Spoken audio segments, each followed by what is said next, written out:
Il va falloir faire déjouer cette impressionnante équipe moucronoise, invaincue jusqu'ici. Équipe qui présente la meilleure attaque et la meilleure défense du championnat.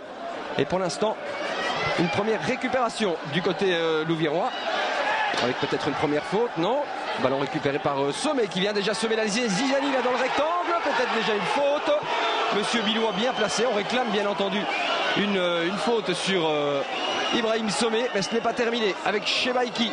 Match qui a démarré à 100 à l'heure du côté des Loups. On met déjà ce ballon dehors et on va revoir cette action, cette percée de l'attaquant international congolais. Et difficile à dire bien entendu sur le ralenti. Vous en jugerez par vous-même. La touche du français Pichot. Attention à Kustovic.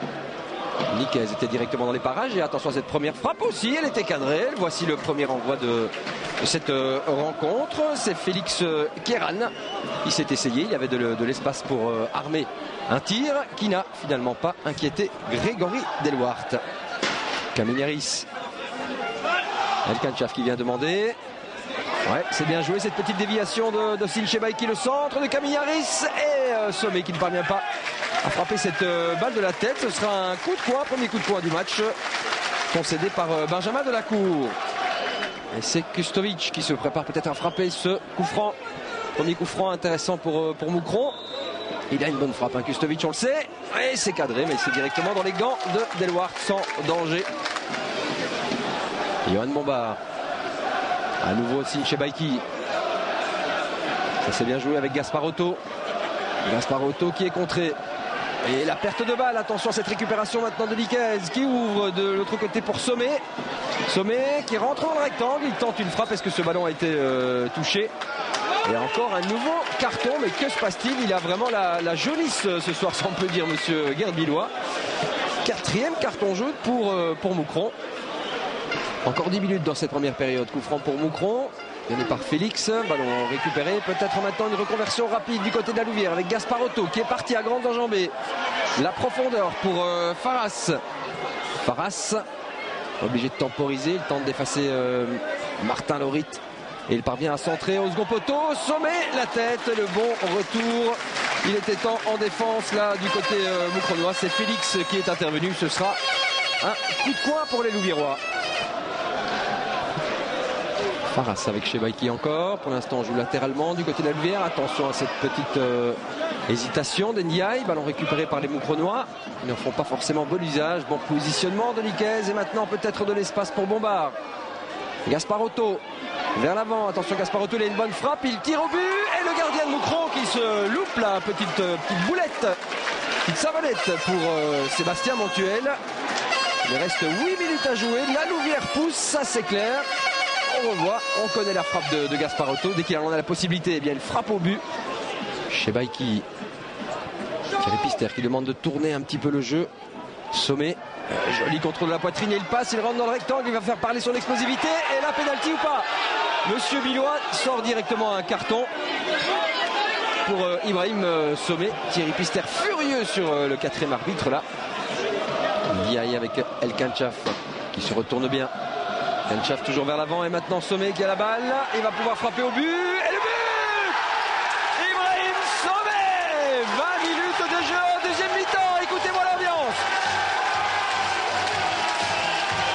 Quelle efficacité ce garçon, c'est impressionnant. International congolais à 3 reprises. L'ancien joueur de Dudelange au Luxembourg qui fait parler la poudre et donc qui ouvre le score dans ce match après 20 minutes de jeu donc en deuxième mi-temps. Il lui en faut pas 36 à Ibrahim Sommet. Le contrôle, il s'est créé l'espace et la bonne trajectoire sur cette frappe qui a donc trompé Montuel. C'est peut-être le but le plus important de la saison pour les hommes de Thierry Pister. C'est 1 but à 0 dans une ambiance de folie. La touche longue, prolongée. Attention, Turcan qui se retourne et qui égalise. Incroyable. À peine 3 minutes après le but d'ouverture, Moucron qui réagit sur cette longue remise en touche. Ce n'est pas la première depuis le début de la rencontre et souvent elles sont dangereuses. Cette fois-ci ça a fonctionné. Turcan qui s'est retrouvé dos au but. Personne n'est venu empêcher sa progression et donc il s'est retourné et a fusillé Grégory Delwart. C'est un but partout dans ce match. Alors, moment très important dans cette rencontre, bien s'appliquer sur cette phase arrêtée, c'est peut-être le but de la victoire au bout du compte. C'est El Kanchaf qui le tire, ballon dévié en coup de coin. Kustovic qui écarte pour Pichot, mis sous pression par Kaminiaris. Pichot qui s'en sort très bien, grand joueur expérimenté, le capitaine de Moucron, qui est passé notamment par le PSG. Attention à ce centre, Turcan il a manqué quelques cheveux, on réclame un penalty du côté de Moucronois. Mais ce centre était dangereux, il s'en est fallu de peu. Et Turcan, déstabilisé ou pas, en tous les cas, il manque le ballon de pas grand-chose. Hein. Un gros quart d'heure à jouer encore dans cette rencontre. Bombard, ouais, c'était intelligent. Ce coup franc, est-ce qu'il n'est pas rentré dans le but avec le ballon, Montuel? Ah, il s'en est fallu de quelques centimètres. Hein. C'était bien joué de la part de Bombard. Faras, un dédoublement de flanc ici à droite. Faras, Niquez. Et la faute sur Kevin Niquez commise par Delacour qui a déjà reçu un carton, me semble-t-il, non? Eh oui, effectivement, Delacour exclu.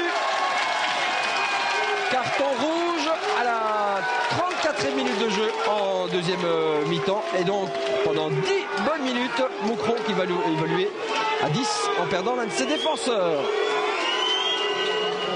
Et donc le coup franc qui va être donné par Bombard. C'est repoussé par une tête moucronoise. Et c'est qui a mis celle-là? C'est Ndiaye. Ballon un peu trop aérien qui est passé juste au-dessus du but. Et il faut se dépêcher parce qu'on arrive au-delà des 45 minutes. Avec Sommet maintenant qui est servi. Sommet qui va tirer au but, c'était cadré. Mais Montuel avait bien réduit son angle. Il était là près de son piqué. Ça ne rentrera pas, alors qu'on entre par contre dans le temps additionnel de cette partie. Toute dernière possibilité, Bombard pour ce corner, mal donné mais mal repoussé aussi. Une frappe et elle passe à côté. Voilà, dernière possibilité. Et fin de cette rencontre, score final donc 1 but partout. Moucron qui a eu chaud dans cette partie mais qui restera donc invaincu dans ce championnat. Il y a eu beaucoup de duels, beaucoup de batailles, un match assez agréable à suivre ce soir ici au Tivoli pour ce score final donc de 1 but partout. À l'issue de la partie, Silvio Guelli a tendu son micro à 2 acteurs de cette rencontre. Mais bon, moi je suis déçu, c'est sur les performances de certains joueurs qui doivent donner plus, quoi. C'est un match important, on ne doit pas attendre que l'autre fasse la différence. On est un groupe, il fallait aller à fond, il reste 10 minutes. C'est là qu'il fallait vraiment mettre le tout pour le tout. Là, je sentis que 1-0, ça suffisait pour certains. Moi, je suis déçu. Finalement, c'est resté un match assez serré avec une grosse densité dans l'entrejeu. Tout le monde disait que ça allait jouer vraiment dans ce secteur-là. C'est ce qui s'est passé. Hein. Ouais, c'est clair. On a deux défenses qui sont bien en place, 2 équipes qui sont bien en place. Donc voilà, il fallait gagner la bataille du milieu de terrain. Je pense qu'on a pris le dessus par rapport à Moucron. On n'a pas eu énormément d'occasions franches, mais ça c'était dû au fait qu'ils étaient bien en place. Mais malgré tout, dans le jeu, on a proposé le meilleur football. On s'est créé le plus d'occasions. Mais voilà, malheureusement, il n'y a pas la victoire au bout et c'est triste. Comment gérer la suite psychologiquement?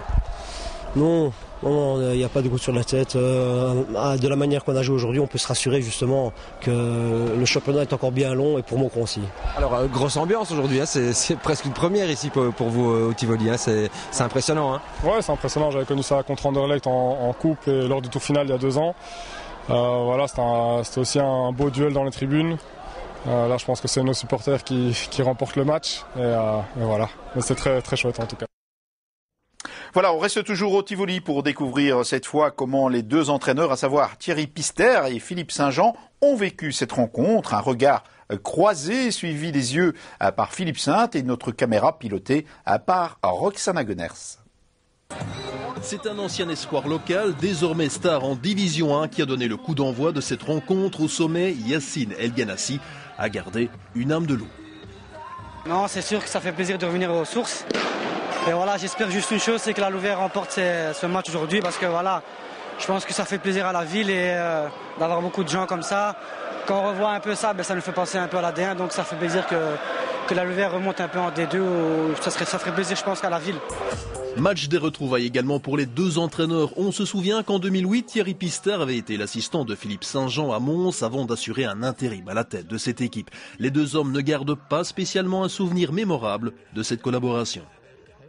par des circonstances, il devait partir. Mais bon, ça c'est le passé. Tout ce qui est passé, ça m'intéresse plus. Nous, ça ne compte pas. Le jeu appartient aux joueurs. Donc nous, on a un travail avant d'arriver ici, un petit truc au vestiaire, mais pas grand-chose. Le jeu appartient aux joueurs. Donc il y avait une retrouvaille, si on veut, symbolique, mais avec beaucoup de monde.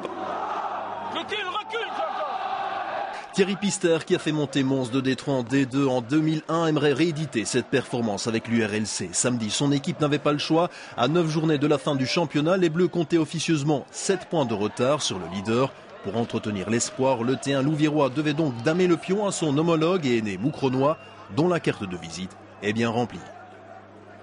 Je pense que Philippe Saint-Jean, globalement, est un homme de projet, un homme de long terme, un homme qui, à Moucron, aujourd'hui, cumule le poste de directeur sportif et celui d'entraîneur, qui a un œil sur le Futurosport. Donc, il peut un peu tout gérer. C'est la grande différence entre les deux, c'est ça. Il y a un homme qui est focalisé sur sa fonction d'entraîneur et un homme qui voit beaucoup plus large, qui est d'une intelligence, je pense, au-dessus de la moyenne et qui vraiment s'étend sur des projets, qui parvient à donner une impulsion et qui est vraiment parfait pour travailler sur pas mal de composantes parce qu'il a une vue très large des choses. Malgré un style différent, les deux coachs ont un objectif semblable, celui de mener leur troupe en Division 2. Sur la pelouse du Tivoli, le RMP n'a pas pris de risque, les visiteurs ont opté pour le résultat au détriment de la manière. On joue souvent le résultat avec un certain réalisme, mais on joue au football. Aujourd'hui, on n'a pas joué au football, donc je suis assez déçu quand on déplace autant de monde. Pour nous, les neutres et la Louvière, de ne pas participer à la fête, c'est un gros reproche que je fais à nos joueurs. Bon, on avait Meert en moins, donc c'est le chaînon manquant, et j'ai demandé aux avants de prendre une part considérable dans le jeu en venant chercher les ballons. Malheureusement, ça ne s'est pas vu, mais la relance n'était pas bonne derrière. Donc c'est le groupe en entier. Il y a un ou deux joueurs à ne rien dire, mais il y a encore un gros travail à faire. Deux faits de jeu ont aussi influencé le match. Le pénalty non sifflé sur Ibrahim Sommet dès la première minute et la sortie de Dimitri Lurquin sur une civière, rotule brisée. Un coup dur. Je pense Dimitri, ça c'est pour moi plus important, la blessure. Les pénaltys, bon... Si j'ai dit à nouveau qu'on ne reçoit pas de pénalty, j'ai tout Moucron sur mon dos, c'est chaque fois la même chose. 66 minutes de jeu, Ibrahim Sommet trouve l'ouverture, un splendide tir des 30 mètres. Le banc louviérois explose.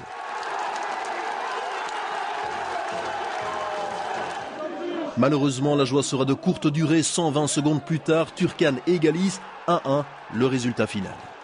Je suis partagé entre deux sentiments, une rencontre non réalisée et un résultat favorable. Ça c'est le football aussi, hein. Il y a des déceptions, il y a des joies, il y a un peu tout. Et aujourd'hui, on voulait absolument la victoire, mais je pense qu'ils ont tout fait. Et malheureusement, c'est aujourd'hui une petite déception. Samedi soir, il n'y a pas eu de vainqueur dans le duel des coachs, mais dans la course au titre, Moucron-Pérouet a pris un ascendant moral.